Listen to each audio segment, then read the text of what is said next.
Yo hace un ratito pensaba, y te lo quiero comentar porque es típico, ¿no? Uno a veces tiene tantos pensamientos en la cabeza que por ahí de uno te olvidás. ¿El olvido es preocupante? Bien, esto que me comentás es habitual y es normal, nos pasa a todos. Y depende mucho ¿A vos de... también? A mí también y a todos Bueno. nos va a pasar, dependiendo de la cantidad de cosas que tengamos, de la cantidad de preocupaciones o cuánto tengamos ocupada nuestra mente. ¿Ocupadas o preocupadas? O preocupadas, y cuando esto ocurre de manera simultánea. Es decir, el cerebro lamentablemente tiene una capacidad bastante limitada de la cantidad de cosas que puede manejar en simultáneo. Entonces, sí, podemos tener 4 o 5 cosas en mente permanentemente, pero algunas seguramente vamos a olvidar, o algunas no vamos a recordar también. Y lamentablemente esto es un tanto aleatorio, ¿sí? Podemos olvidar cosas que incluso pueden ser importantes, no porque tengamos una mala memoria, sino tal vez porque la estamos sobreexigiendo un poco, y eso es un tema muy, muy interesante. En lo que es la memoria también tiene mucho que ver el estado anímico de uno, ¿sí? Es decir, cuando una persona está con cierta depresión, con tristeza, la memoria no funciona del todo bien, porque justamente las preocupaciones ahí son muchas, y allí la memoria tiende a fallar, y a fallar bastante. De hecho, cuando uno atiende pacientes jóvenes con problemas de memoria, una de las primeras cosas que tiene que descartar es que no sean personas que estén en un contexto de depresión, ¿sí? Y esto es algo que se ve con muchísima frecuencia. Y esto es fundamental porque cambia totalmente la orientación terapéutica y la orientación en la cual uno puede ayudar al individuo, en la cual uno va a orientar la ayuda hacia el paciente, ¿sí? ¿Y eso lo detectás en el consultorio? Por supuesto. Igualmente, lo habitual es que cuando uno detecta ciertos índices que le indican que puede haber una depresión de por medio. Te comento que cuando uno atiende a un paciente con una queja cognitiva, con una queja de memoria, con olvidos frecuentes, uno hace un interrogatorio, hace un examen neurológico, y es muy común que necesite como un arma diagnóstica importante lo que se denomina una evaluación neurocognitiva. En esta evaluación se realizan una serie de test, una serie de pruebas, es extensa, y allí surge algo que es muy importante.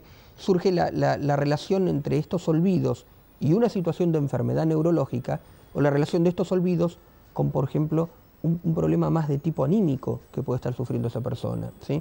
O lo que decíamos antes, o estar utilizando la memoria de una mala manera, ¿sí? Es muy importante diferenciar una enfermedad que genere problemas de memoria de una buena memoria afectada por ahí por una situación particular. Ahora, sin llegar, por ejemplo, a tener una personalidad o una inclinación depresiva o demás, pero suponete, como hablábamos al inicio, ¿no? Ser personas quejosas, personas que se viven pensando en enfermedades, o personas que tienden más bien a hacerse problemas por cosas y se llenan la cabeza de otras cosas, ¿no? Que no es en relación a una persona alegre que se divierte y se ría. Sin duda, eso tiene un impacto enorme en la población. Uno ve que la manera de encarar los problemas pasa a ser realmente muy, muy importante a la hora de la expresión cognitiva, a la hora de la expresión de la memoria. Quien tiende a tener un carácter tal vez más jovial, más divertido, en general tiende a manejar mejor sus cuestiones cognitivas, mientras que quien tiende a tener una visión más introspectiva, más preocupada, y más con ciertos caracteres depresivos a veces, que a veces es decir, ese enojo y esa introspección forma parte de una depresión que por ahí está solapada, una depresión leve y que tiende a afectar mucho al individuo, ¿sí? Por ahí no tiene una expresión que uno diga, bueno, es un paciente que está todo el día tirado en una cama, pero hay síntomas, hay signos que indican que hay un cuadro depresivo por detrás de esa situación, y que eso genera un deterioro cognitivo a veces severo. Hay pacientes que tienen olvidos muy importantes. ¿Con deterioro cognitivo? Cuando hablamos de deterioro cognitivo hablamos de la alteración de las funciones superiores del cerebro, es decir, un déficit en la memoria tal vez sea el más conocido, pero también uno puede tener déficit en lo que es el comportamiento, un déficit conductual, ¿sí? Uno puede tener un déficit en la... ¿Como por ejemplo? Como por ejemplo el tener un déficit en los mecanismos inhibitorios, no sé, de golpe transformarse una persona que hasta un momento tenía un cierto comportamiento, de golpe cambiar totalmente esa forma de ser y transformarse en una persona por ahí un poco más agresiva o un poco más impulsiva, ¿sí? Totalmente distinto a lo que era hasta ese momento. ¿Sí? Correcto. Cambios en su conducta de ser. Eso también es muy importante porque queda englobado dentro de los trastornos que uno puede observar en todo este contexto. ¿Son pequeñas luces rojas? Y a eso iba. Justamente es importante porque cuando uno detecta, no solo, es decir, esto no solo nos tienen que llamar la atención o preocupar los olvidos, que por ahí son muy frecuentes, sino cuando estos olvidos se ven acompañados de otras situaciones. Ejemplo, los cambios de conducta, ¿sí?